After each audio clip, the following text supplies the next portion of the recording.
नमस्कार। ये महाभारत कथा पूरी तरह से वेद व्यास महाभारत के ऊपर आधारित है। यदि आप इसका निरंतर श्रवण करते रहना चाहते हैं तो इस चैनल को सब्सक्राइब जरूर कर लें और आगे आने वाली सभी पॉडकास्ट के नोटिफिकेशन के लिए बेल आइकन को भी जरूर से प्रेस कर दें। अब हम सुनेंगे कर्णवध के समाचार से प्रसन्न हुए युधिष्ठिर द्वारा श्री कृष्ण और अर्जुन की प्रशंसा, राजा धृतराष्ट्र और गांधारी का शोक तथा कर्ण पर्व के श्रवण का महात्म्य।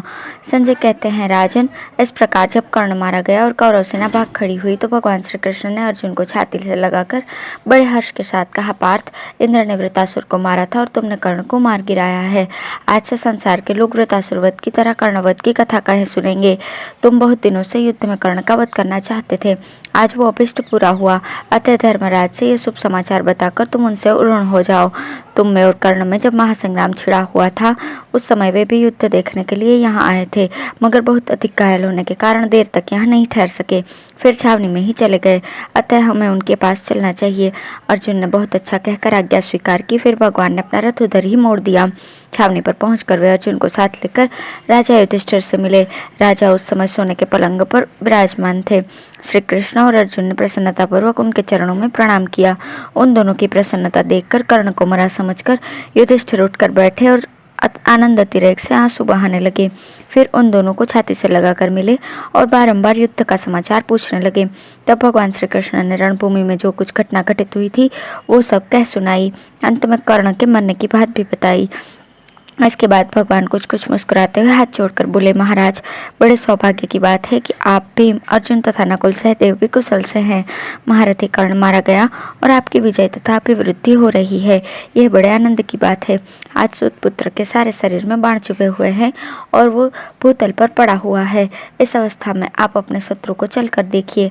महाबाहु, आप पृथ्वी का कंटक राज्य भोगिए। भगवान श्री कृष्ण का वचन सुनकर धर्मराज बहुत प्रसन्न हुए और बोले, देवकी नंदन, ये बड़े आनंद की बात हुई है। आप सारथी थे तभी अर्जुन कर्ण को मार सके हैं।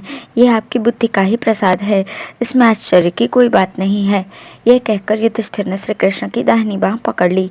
फिर दोनों से कहा, नारद जी ने मुझे बताया था कि अर्जुन और श्री कृष्ण पुरातन नर नारायण ऋषि हैं। तत्वज्ञानी श्री व्यास जी ने भी कई बार इस बात की चर्चा की थी। कृष्ण, आपकी ही कृपा से ये पांडुनंदन अर्जुन शत्रुओं का सामना करके विजय पाते रहे हैं। जिस दिन आपने युद्ध में अर्जुन का सारथी होना स्वीकार किया उसी दिन यह निश्चय हो गया था कि हमारे पक्ष की ही विजय होगी, पराजय नहीं। जब भीष्म, द्रोण और कर्ण जैसे वीर आपकी बुद्धि से मारे जा चुके हैं तो बाकी लोगों को, जो उन्हीं के अनुयायी हैं, मैं मरने हुए के समान ही मानता हूँ। यूँ कहकर राजा युधिष्ठिर सोने के सजाए हुए रथ पर बैठकर श्री कृष्ण तथा अर्जुन के साथ रणभूमि देखने को चले। वहां पहुंचने पर उन्होंने देखा कि नर रत्न कर्ण सैकड़ों बाणों से छिदा हुआ पृथ्वी पर पड़ा है। उस समय सुगंधित तेल से भरकर हजारों सोने के दीपक जलाए गए। उन्हीं के प्रकाश में सब लोगों ने कर्ण के शरीर पर दृष्टिपात किया। उसका कवच छिन्न भिन्न हो गया था और शरीर बाणों से विदीर्ण हो चुका था। कर्ण को पुत्र सहित मरा हुआ देखकर राजा युधिष्ठिर पुनः श्री कृष्ण और अर्जुन की प्रशंसा करते हुए कहने लगे, गोविंद, आप वीर और विद्वान होने के साथ ही मेरे स्वामी हैं। आपसे सुरक्षित रहकर आज सचमुच में ही मैं भाइयों के सहित राजा हो गया। राधानंदन कर्ण को मारा गया सुनकर दुरात्मा दुर्योधन अब राज्य और जीवन दोनों से निराश हो जाएगा। पुरुषोत्तम, आपकी कृपा से हम लोग कृतार्थ हो गए हैं। बड़ी खुशी की बात है कि गांडीवधारी अर्जुन की विजय हुई। इस प्रकार राजा युधिष्ठिर ने श्री कृष्ण और अर्जुन की प्रशंसा की। उस समय नकुल, सहदेव, भीम, सात्यकी, धृष्टद्युम्न और शिखंडी ने तथा पांडव, पांचाल और संजय योद्धाओं ने महाराज का अभ्युदय हो ऐसा कहकर युधिष्ठिर का सम्मान किया। फिर श्री कृष्ण और अर्जुन का गुणगान करते हुए वे बड़ी प्रसन्नता के साथ शिविर की ओर चले गए। राजा धृतराष्ट्र, आपके ही अन्याय से ये रोमांचकारी संहार हुआ है, अब क्यों बारंबार सोच कर रहे हैं? वैशंपायन जी कहते हैं, जन्मेजय, यह अप्रिय समाचार सुनते ही राजा धृतराष्ट्र मूर्छित होकर जड़ से कटे हुए वृक्ष की भांति जमीन पर गिर पड़े।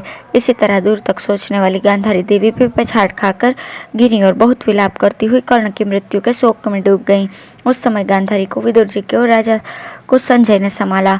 फिर दोनों मिलकर धृतराष्ट्र को समझाने लगे और महल की स्त्रियों ने आकर गांधारी को उठाया। राजा को बड़ी व्यथा हुई, उनकी विवेक शक्ति नष्ट हो गई।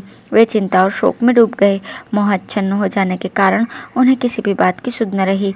विदुर और संजय के बहुत आश्वासन देने पर प्रारब्ध और भवितव्यता को ही प्रधान मानकर वे चुपचाप बैठे रहे।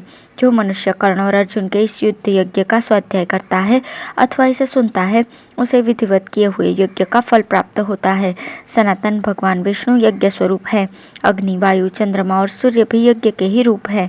अतः जो मनुष्य दोष दृष्टि का त्याग करके इस युद्ध यज्ञ का वर्णन सुनता या पढ़ता है, वो समस्त लोकों में पहुंच सकने वाले और सुखी होता है तथा उसके ऊपर भगवान विष्णु, ब्रह्मा तथा शंकर जी संतुष्ट होते हैं।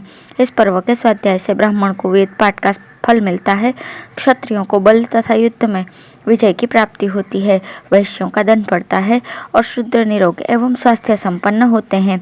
इसमें सनातन भगवान विष्णु की महिमा का गान हुआ है, इसलिए इसके पाठ से मनुष्य की कामनाएं पूर्ण होती हैं और वो सुखी होता है। लगातार 1 वर्ष तक बछड़ों सहित कपिला गौओं का दान करने से जो फल मिलता है वो कर्ण पर्व के एक बार सुनने मात्र से प्राप्त हो जाता है। धन्यवाद।